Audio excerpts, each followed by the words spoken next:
Yeah, strangers actually wouldn't have known that I was homeless because I've learned to master my mask. So for me, when I was homeless, I just had a lot of pride, and I didn't want people to know the darker side of me that was taking place. I just felt I was able to just take it on my own.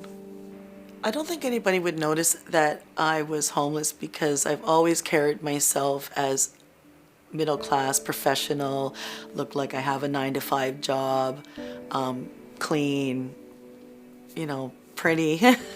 So I didn't have that stigma of what people thought homelessness looked like. So in 2014, when I had a severe fall, I never knew it was going to have such a spiraling effect on my life to the point where I ended up being homeless. So I never told my kids that I was homeless. I would lie to them and tell them I was staying at people's house. And it got so bad to the point where the grandkids were asking to come to my house. And it was at that point that I removed myself from my family because I didn't know how to tell. After I was evicted and I could no longer store my belongings in another apartment, that's when I put my stuff into storage along with myself. So when you walked into my storage space, I had my chair and my love seat, which was my actual bed. And then I had my tall mirror so I could see myself getting ready.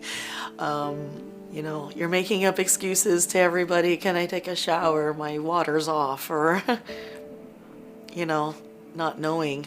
But then after a while, you start running out of excuses. So when I was staying in the shelter, that's where I ran into the Via Hafta mobile van, and was approached by volunteers, and there is where they provided me with a nice warm meal and hot drink and a blanket. And that blanket I still have today to remind me of how far I've come.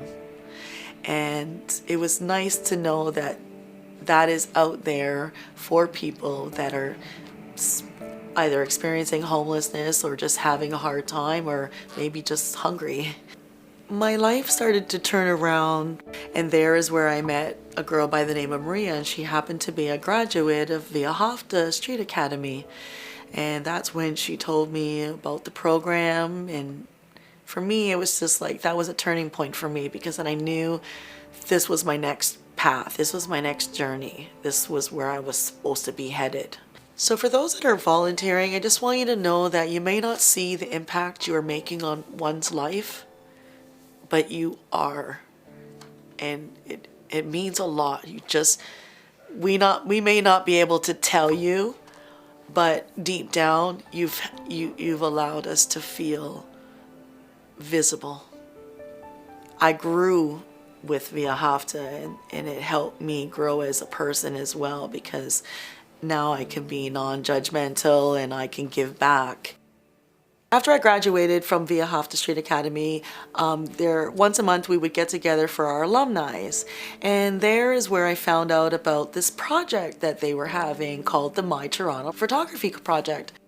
But when I actually joined and then I won, it became more to me than the prize, because now I was just continuing on by giving back, by being a voice, and showcasing a talent. And yes, I am a 3rd year calendar winner. The first year I won the photo that is directly behind me. And then the second year I actually won 3 photos.